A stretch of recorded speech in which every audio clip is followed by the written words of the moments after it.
आप ये तय मानिए, चुनाव बहुत अच्छा होने वाला है।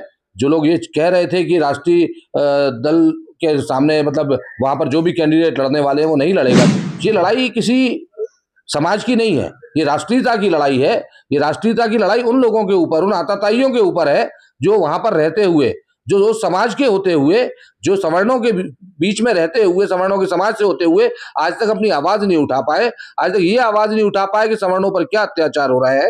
जब कानून बन रहे होते हैं, वो लोग टेबलें ठोक रहे होते हैं, ऐसे लोगों को राष्ट्रीयता का जवाब। देखिए, बड़ी शर्मनाक बात है सबसे बड़ी तो ये कि अगर नरोत्तम मिश्रा स्वयं चुनाव लड़ रहे हैं या कोई और भी लड़ रहा है, ये नेता क्या गूंगे हो गए थे? इनको शर्म नहीं आती? चुनाव के लिए फॉर्म नहीं भरना चाहिए इनको क्षेत्र में नहीं जाना चाहिए। उन लोगों को किस मुंह से ये आंखें मिले आंखों में आंखें डालकर बात कर रहे हैं? जब ये अपनी बहू बेटियों की इज्जत पर जब बात आती है तब नहीं बोल पाते, तो इनको तो शर्म से डूब मरना चाहिए। बाजू में ही नदी है सिंध, इन्हें कूद जाना चाहिए उसमें।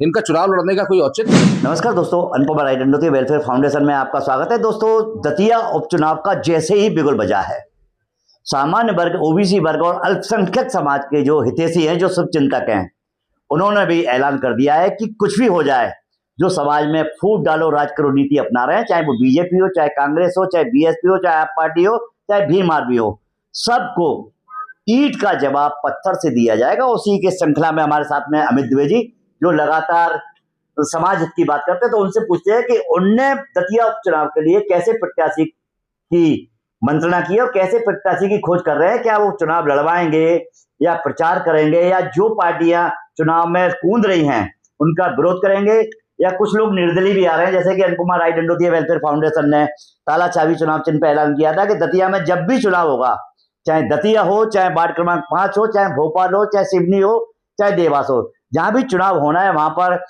स्वर्ण समाज, ओबीसी समाज, अल्पसंख्यक समाज की आवाज निर्दलीय प्रत्याशी के रूप में ताला चाबी चुनाव चिन्ह से उठाएंगे। तो उनका क्या कहना है, उनने क्या रणनीति बनाई, क्योंकि अब 13 दिन बाकी हैं नामांकन भरने और नामांकन की तारीख छटने के लिए।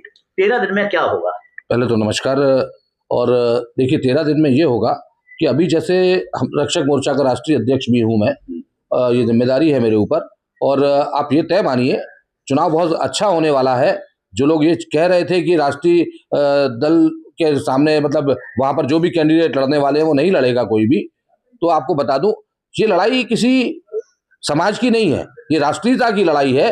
ये राष्ट्रीयता की लड़ाई उन लोगों के ऊपर, उन आताताइयों के ऊपर है जो वहां पर रहते हुए, जो समाज के होते हुए, जो सवर्णों के बीच में रहते हुए, सवर्णों के समाज से होते हुए आज तक अपनी आवाज नहीं उठा पाए, आज तक ये आवाज नहीं उठा पाए कि सवर्णों पर क्या अत्याचार हो रहा है।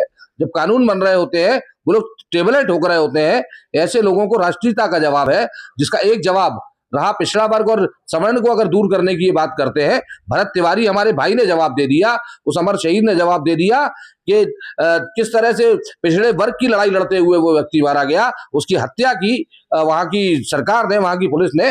तो पिछड़ा और सवर्ण कहीं अलग अलग नहीं है, दोनों मिलकर चुनाव लड़ेंगे, और आप निश्चित मानिएगा जो सनातनी है इस चुनाव को जीतेंगे और भारी बहुमत से जीतेंगे। और मैं आपको ये भी क्लियर कर दूं, शायद हो सकता है किसी परिस्थितिवश, हो सकता है किसी लालच में आकर, किसी दबाव में आकर कुछ बड़े नेता, कुछ मध्य प्रदेश सरकार ये मिलकर लोगों पर दबाव बनाए, तो दबाव में हो सकता है वो साथ में घूमने भी चले जाएं, पर वोट नहीं देने वाले हैं।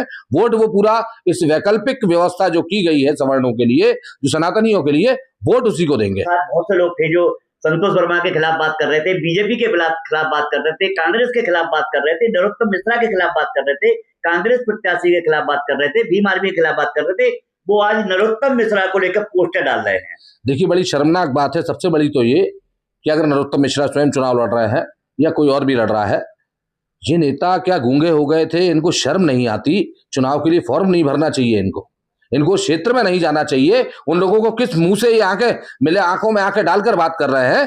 जब ये अपनी बहू बेटियों की इज्जत पर जब बात आती है तब नहीं बोल पाते, तो इनको तो शर्म से डूब मरना चाहिए। बाजू में ही नदी है सिंध, इन्हें कूद जाना चाहिए उसमें। इनका चुनाव लड़ने का कोई औचित्य नहीं है। इनको चुनाव लड़ने से पहले सोचे तो।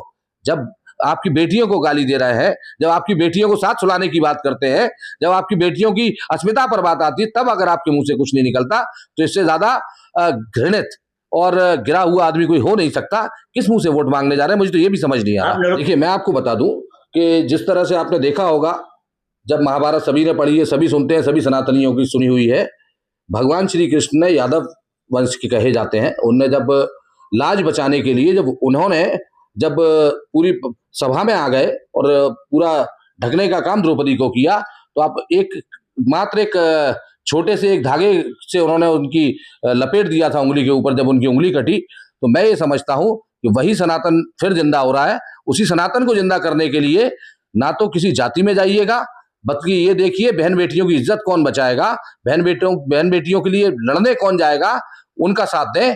और इन लोगों का साथ बिल्कुल ना दें जो बहन बेटियों की अस्मिता पर बात आने पर घर में बैठ जाते हैं। आप नरोत्तम की बात कर रहे हैं, आपके जो ब्राह्मण संगठन चला रहे हैं, क्षत्रिय संगठन चला रहे हैं, वो पोस्टर डाल रहे हैं। मैं सिर्फ नरोत्तम की बात नहीं कर रहा, I am not talking about Narottam Mishra only.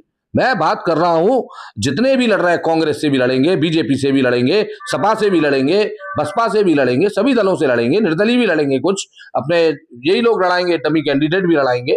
और जो लड़ रहे होंगे कैंडिडेट, उनको बिठाने उठाने के भी काम करेंगे, क्योंकि रणनीतियां सारी अपनाएंगे। आप लोगों ने कहा था कि हम प्रत्याशी लड़ाएंगे, आप लोग चैलेंज दे रहे हैं कि आप लोग प्रत्याशी लड़ाने की तो बात छोड़िए, आज 13 दिन लोग एक प्रत्याशी का नाम नहीं डिक्लेयर। देखिए मैं आपको बता दूं क्लियर करके कि प्रत्याशी का नाम तो आज कांग्रेस ने भी नहीं दिया। ये एक प्रक्रिया है चुनाव की प्रक्रिया में जब अब 6 तारीख से चालू होगा ये सारी की सारी प्रक्रिया, तब हम अपना नाम भी बताएंगे, हम उस प्रत्याशी को भी बताएंगे, हम ये भी बताएंगे वो जीतेगा कैसे। और जब इनकी आंखें खुली की खुली रह जाएंगी, जब ये प्रत्याशी देखेंगे और जब ये चुनाव हारेंगे, तो ये कभी लौटकर दतिया नहीं जाएंगे, ये भी तय है।